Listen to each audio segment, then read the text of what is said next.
আছিলে Christian missionary বুলিয়ে নহয় আমাৰ যিখিনি পন্থ উপপন্থ আছে বিভিন্ন জাতি জনগোষ্ঠী সকলৰ যিবোৰ পৰম্পৰাগত উপাসনা পদ্ধতি আছে সকলোবোৰ নষ্ট কৰিছে আমাৰ জাতি জনগোষ্ঠীৰ যিসকল অতি সহজ সৰল মানুহখিনিক লোভ দেখুৱাই তেওঁলোকক বিভিন্ন ধৰণে প্ৰলোভিত কৰি আমাৰ হাতৰ উদাহৰণ আছে এতিয়া দেখিছে সেইকাৰণে বিভিন্নজন ঘূৰি আহিছে আজিও আমি বাতৰিত পাইছোঁ লখিমপুৰৰ পৰা এখন গাঁও ঘূৰি আহিছে সৌখিদিনা জাগিৰোডৰ পৰা আমাৰ জনজাতীয় লোকসকল ঘূৰি আহিছে তেওঁলোকক প্ৰলোভিত কৰি নিছে সেৱাৰ নামত কোনোবাই ধৰ্মান্তৰ কৰিব পাৰে নেকি সেৱাৰ নামত কোনে কৰে কবলে বেয়া লাগিব অসাংবিধানিক হ'ব তথাপিও শব্দটোৰ মৰ্যাদা ৰাখি পেলাই কৈছোঁ গণিকায়ো চাগে নকৰে মই বেলেগ শব্দ ব্যৱহাৰ নকৰি মই গণিকা শব্দটো ব্যৱহাৰ কৰিছোঁ অলপ সাহিত্য লাগিবলৈ গণিকায়ো চাগে ইমান সেৱাৰ নামত নিজৰ মানে লেতেৰা চৰিত্ৰ বা ষড়যন্ত্ৰৰ ভিতৰত ইমান তললৈ যাব নোৱাৰে যিমানবোৰ তেওঁলোকে কৰিছে যিবোৰ আমি দেখা পাইছোঁ সেইকাৰণে ঘৰ বাপচি বুলি যিটো কৈছে সেইটো হৈছে লুকাছ বসুমতাৰী আৰু কিছুদিন আগতে ঘূৰি আহিছে আমি আমাৰ লগত লৈ আপোনালোকৰ সংবাদ মাধ্যমৰ লগত আমি কৰিছিলোঁ আৰু বৰঞ্চ যেতিয়া তেওঁ ঘূৰি আহিলে বাক্সাৰ মানস অভয়াৰণ্যৰ ওচৰৰ মানুহজন লুকাছ বসুমতাৰী তেওঁ ঘাটে পানীয়ে বন্ধ কৰি দিয়া হ'ল খ্ৰীষ্টিয়ান মিছনাৰী সমাজে ওচৰত কিয় কৰিব ক'ত পালে তেওঁলোকে অধিকাৰ ঘূৰি অহাৰ কাৰণে তেওঁ বাথৌলৈ ঘূৰি আহিলে ঘূৰি অহাৰ কাৰণে সেই অত্যাচাৰ এইবোৰ হৈ আছে প্ৰমাণ ঢেৰ আছে আজি ৰিংকু আছে তেনেকুৱা যথেষ্ট আমি মেছেজ পাইছোঁ মেঘালয়ৰ পৰা আহিছে এজন ল'ৰাই নামটো ক'বলৈ মানা কৰিছে মেঘালয়ত কৈছে কেনেকৈ গাৰোসকলক অত্যাচাৰ কৰিছে আমাৰ হাতত এটা প্ৰমাণ আছে গাৰোসকলক কেনেকৈ খ্ৰীষ্টিয়ান মিছনাৰীসকলে NGOৰ নামত সমস্তখিনি আছে আমি আপোনালোকক প্ৰয়োজন হ'লে দেখুৱাই দিম গোটেইবোৰ প্ৰমাণ আছে আমাৰ লগত ইমেইল কৰিছে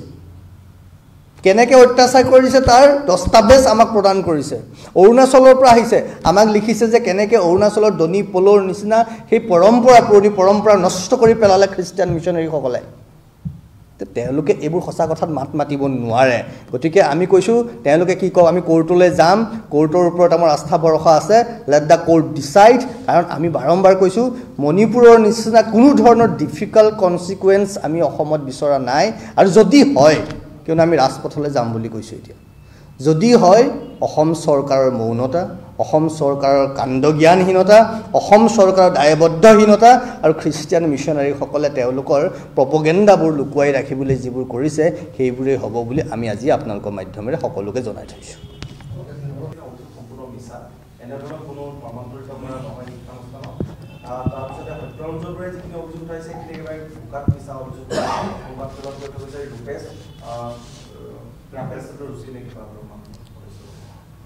চাওক এতিয়া খ্ৰীষ্টিয়ান মিছনাৰীসকলে বিভিন্ন কথা তেওঁলোকে আমি সংবাদ মেলৰ যোগেৰেও কৈছোঁ আমি তেওঁ অফিচিয়েলি চিঠি পত্ৰও লিখিছোঁ তেওঁলোকক খ্ৰীষ্টিয়ান সমাজলৈ তেওঁলোকক আগবিচকলৈ লিখিছোঁ সেই উত্তৰটো সংবাদ মাধ্যমৰ লগতে তেওঁলোকে আনুষ্ঠানিকভাৱে আমালৈ লিখিব লাগিছিলে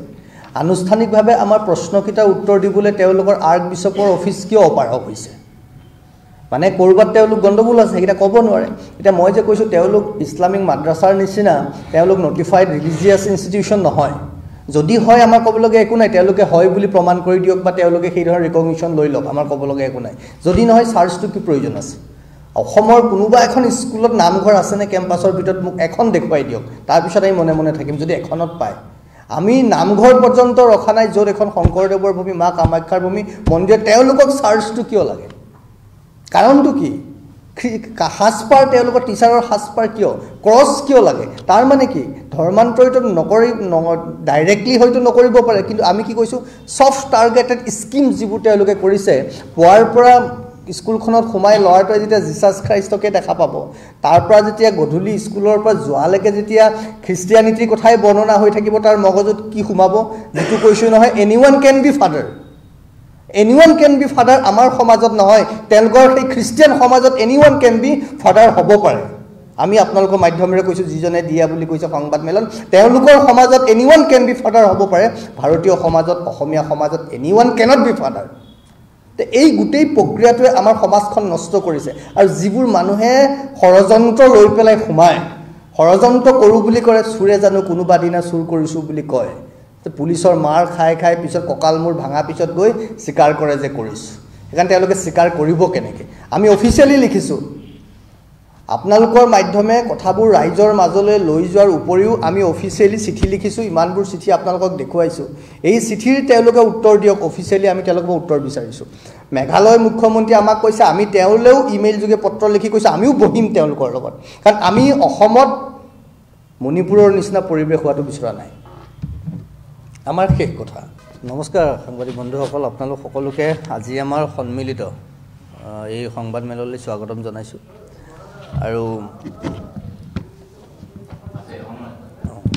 আৰু আমি আজি আমাৰ মাজত উপস্থিত আছে মোৰ সোঁহাতে সুজিত পাঠক ডাঙৰীয়া ভাৰত ৰক্ষা মঞ্চৰ, ভৱেশ দাস ডাঙৰীয়া শ্ৰীৰাম সেৱা সমিতিৰ, আৰু আকাশ শইকীয়া হিন্দু সুৰক্ষা সেনাৰ, এইফালে গুণজিৎ দাস আছে শ্ৰীৰাম সেৱা সমিতিৰ, ৰাজেশ মেধি আছে, তাৰপৰা আমাৰ সুনীল সিং আছে, আৰু এজন আপোনালোকৰ মাজত মই চিনাকি কৰাই দিব খুজিছোঁ ৰিংকুমণি দাস আমাৰ সোঁফালে। তেওঁ আজিৰ উপস্থিতিটো বিশেষ, কাৰণ তেওঁ কপালত তিলক লোৱাৰ কাৰণে চন্দ্ৰপুৰ ডন বস্কোত চাকৰি কৰি আছিল শিক্ষক হিচাপে, তেওঁ তাত চাকৰি এৰিবলৈ বাধ্য হৈছে। যে তেওঁ এজন ভুক্তভোগী খ্ৰীষ্টিয়ান মিছনেৰী স্কুলত কেনেকৈ সনাতন হিন্দু ধৰ্মৰ আচৰণবোৰ নষ্ট কৰে তাৰ এটা প্ৰমাণ আৰু আপোনালোকৰ মাজত আজি লৈ আহিছোঁ। আপোনালোকে তেওঁৰ পৰা তেওঁৰ ভুক্তভোগী কথাখিনি শুনিব পাৰিব। আমাৰ মূল কথাটো হ'ল যে যোৱা